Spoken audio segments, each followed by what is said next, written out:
Today I am replacing the fluid in the transfer case in my 2018 Toyota Tacoma. I just hit 30,000 miles, so I'm checking in my maintenance book to see what's recommended. If I look under additional maintenance items for driving on dirt roads or dusty roads, or also driving while towing or heavy vehicle loading, they recommend replacing the front differential oil, replacing rear differential oil, and replacing transfer case oil.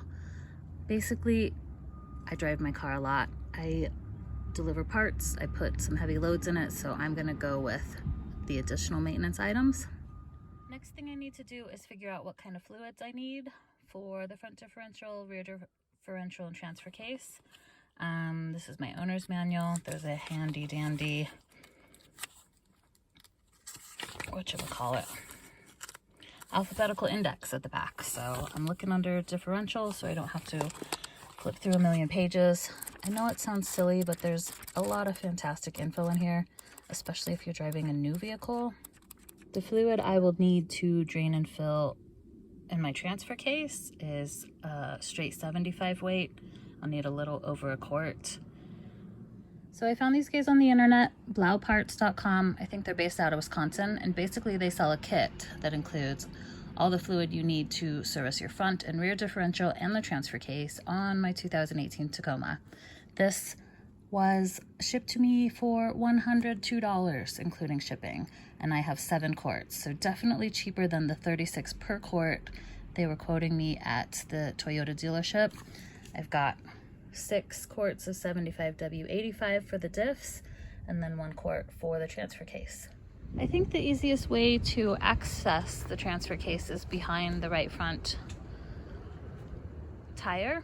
This is the transfer case. Drive shaft coming out of it. That's the driver's front wheel.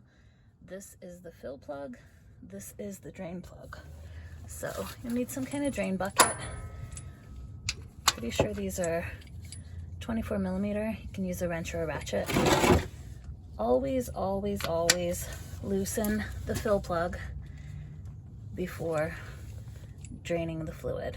If you loosen this and drain all the fluid out and you have any issue getting this loose, then you're screwed on putting your fluid back in.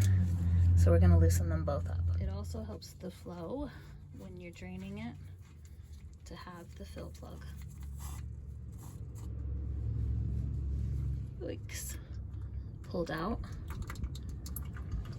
And that way this guy won't gurgle too much.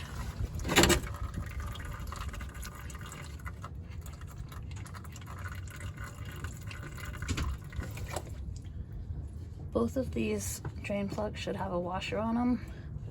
No magnet on these ones, but just make sure when you reinstall it, the washer's in place too. All right, so we've got the fluid all drained, got the drain plug back in, cleaned up my mess. My container for the 75 straight weight has a funnel on it, so that's super helpful. What I'm going to do is poke a hole in the back of it with a screwdriver so that there's airflow, so it fills easier. I'll show you what I mean. Got the container, the little screwdriver poked in the back. Probably going to need 2 hands for this, but I'll try and get a shot when I'm filling it. Right, so I've got the container in there and it's not really flowing out.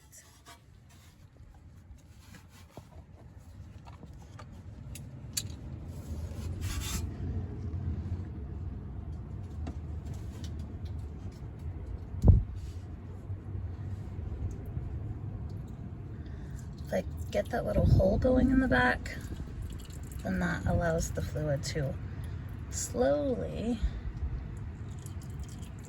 go into the transfer case and out of the bottle. If you are impatient like me and have the access, you can get one of these sucker tools. I don't know what it's called. I got it at Harbor Freight for about 25 bucks. Basically, you just suck the fluid out of the container and then you use this guy to push it in to the transfer case or differential. You basically want to fill it until it starts pulling out of this fill hole. There's not really a dipstick or anything. This is the full mark. You also want to make sure that your truck is on level ground, that your dogs aren't jerks that bark excessively all day, and double check that both of your fill plug and drain plug are tight. Clean up any mess you made and you should be good to go. This guy, basically put it in whatever container, pull this lever back. Of course I need 2 hands for this, but I pull this lever back, it'll suck the fluid out of the container. Then you push the lever down once you have it in the transfer case or differential, and it'll push the fluid in where you need it. It's also not a bad idea once you've completed the job to take your truck for a test drive, put it in and out of 4-wheel drive, make sure everything is smooth, quiet, double check for leaks, and you should be good to go.